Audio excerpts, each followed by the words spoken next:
Video को start करते हैं। लेकिन वीडियो स्टार्ट करने से पहले ना चैनल को सब्सक्राइब कर दो। यार चैनल को सब्सक्राइब नहीं करते, आप वीडियो देख लेते हो, श्राप लगेगा मेरा श्राप। चैनल को सब्सक्राइब करो अभी इसी वक्त, नहीं तो पक्का गर्लफ्रेंड नहीं पटेगी, सिंगल मरोगे तुम, सिंगल। और चलो इसी के साथ शुरुआत करते हैं आज की हमारी जेके यादव फिल्म्स प्रेजेंट।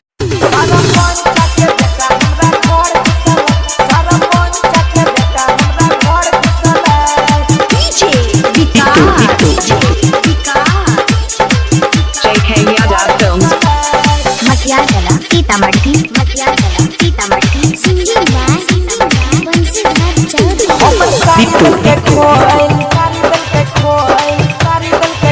जैसे काली माँ के बोल,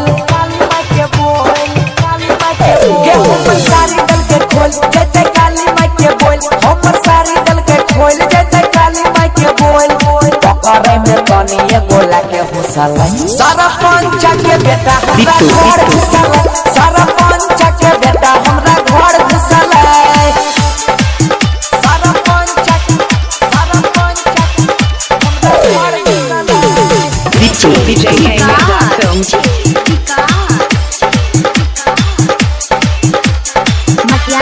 सीतामढ़ी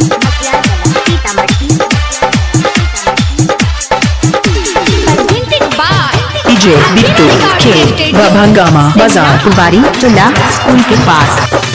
जाइए कैसे करे थाना आग करे बेजुरा बहाना, गाँव के सदस्य छीना रहवा पंचायत करे के बहाना।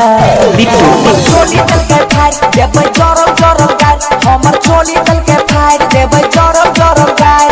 साउस गेले हटिया ससुरा रुसाला, सारा पंचा के बेटा हमरा घर घुसाला, सारा पंचा के बेटा हमरा घर घुसाला। जेके यादव फिल्म्स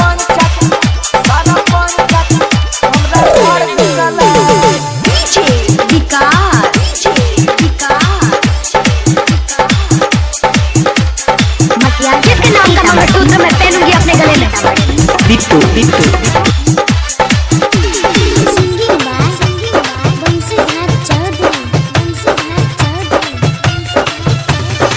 केकरो मरद के न जाइते, छोड़ के अकेला कमाबे, शादी करे के फोन उठावे, आइगे न हमारा नहीं आवे। हम लूट गेलिए सब जान गेले, बिहे छौड़ा बनसिया पहचान गेले, गाँव के समाज में सोड़ भ गेले। सारा पंचा के बेटा हमरा घर घुसल, सारा पंचा के बेटा हमरा घर घुसल।